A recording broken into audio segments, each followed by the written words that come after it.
Вот еще нож очередной якутский готов. Дмитрий на Ленмар поедет. Хотел вот показать, как пользоваться. Сам вот не выпрыгнет. Ношу вот я обычно справа. Мне удобнее так пальчиком уперлись. Уходит. Если поправить надо, бывает вот всей плоскостью со стороны дола, где вот эта вот выемка. Сюда вот так вот плоскостью все приложили.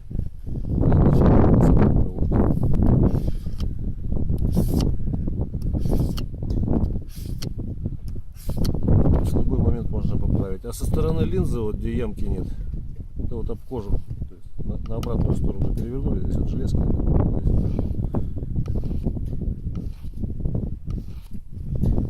Показать, как режет немножко.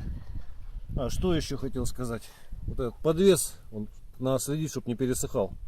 Если пересыхает его жирком там или воском, и вот так вот размять его, следить, чтобы он мягкий был.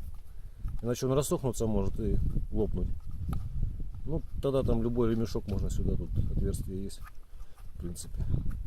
Это вот сыромятная кожа, ее так дальше кушать можно. И вот ножны тоже вот воском, жиром смазывать, чтобы они не пересыхали. Вставляется. Теперь покажу немножко, как режет.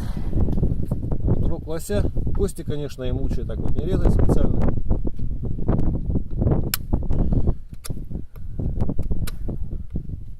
Видно, да, как строгает. Если так строгает, обычно вот его на лося хватает разобрать. Даже больше хватает. Вот человек у меня подобный покупал, пользовался. Это вот хвост сухой кожи.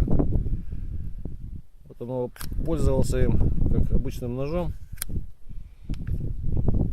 в течение года, а потом лося разобрал. Видно, да, как режет.